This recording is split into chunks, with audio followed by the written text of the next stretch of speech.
Isolating terms and formulas. We want to solve this formula for a, isolate the a. Now, what's keeping the a from being isolated? Well, that's square, 1. Then the subtracting b squared is the second thing, and the adding c squared is the third thing.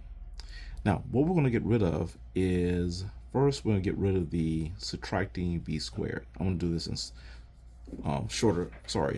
more steps than before, so show you how I'm getting rid of all three of these terms. So again, that term is on the a, so we'll leave that for last, but these are separated from the a, so we'll start with these. So again, the three things we want to get rid of is the square, the subtracting b squared, and the adding c squared. So let's start off with this one first. A squared minus b squared plus c squared equals d squared. So to get rid of the subtracting b squared, we're going to use an adding b squared. And what we do to one side, you do to the other. And we're left with a squared, this is gone, plus the c squared. And on this side, these two terms cannot be added, so we'll put them next to each other.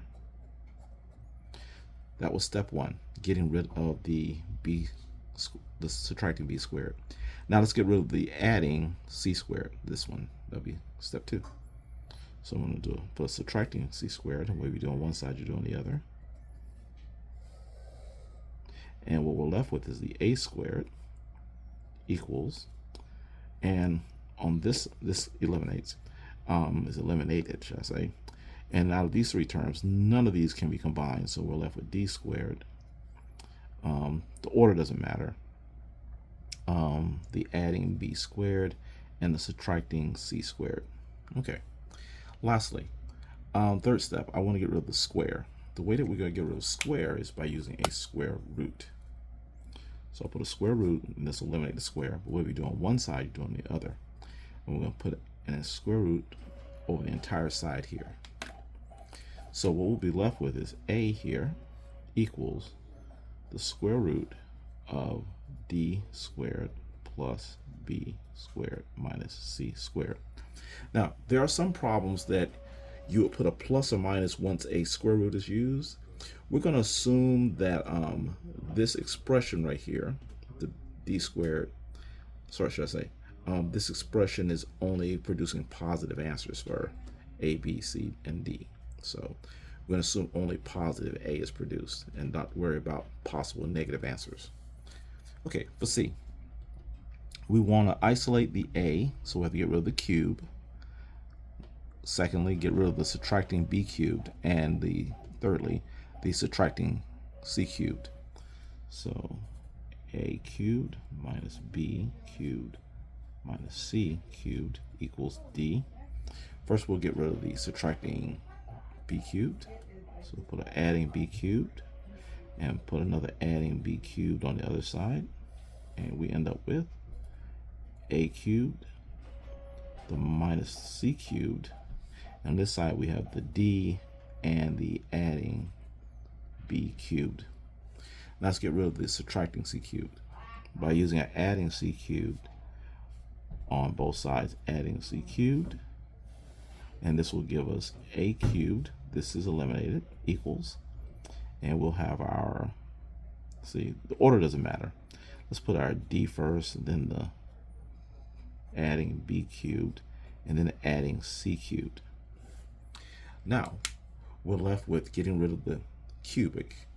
The way that we get rid of this cubic is by using a cubed root with the little 3 in here in the corner.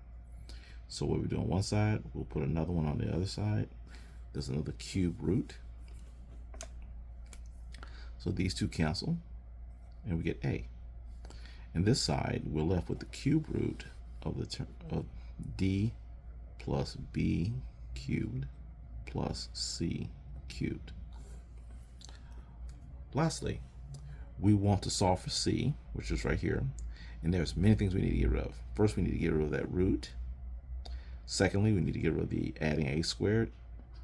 Thirdly, the adding b squared. And lastly, the square from the c of that little 2 there.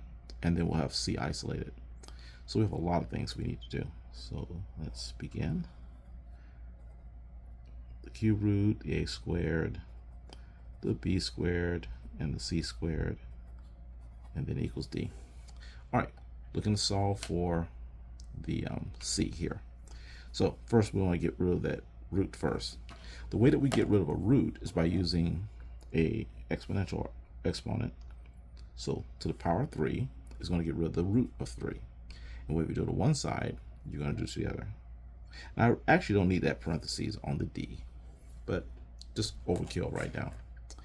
Okay, so the root goes away and you're left with your a squared plus b squared plus c squared equals d cubed. Okay, now so still looking for our c, so we have to get rid of this adding a and that adding b, or adding a squared and the adding b squared. So let's get rid of both of those. So using subtracting a squared or subtracting b squared, and those two will go away. And what we do on one side, we'll do on the other side. So subtracting a squared, subtracting b squared. So what this leaves on the left side is just the c squared. And what's left on the right side are three terms: the d cubed, the negative a squared, and the negative b squared. Okay, finally, we want to get rid of that square so we can isolate the c. So we're going to use a square root. So square root is going to cancel out the square. And what you do on one side, you do on the other. So put another square root over the entire thing. And that's a little long. But what we end up with, once these cancel out, is just c.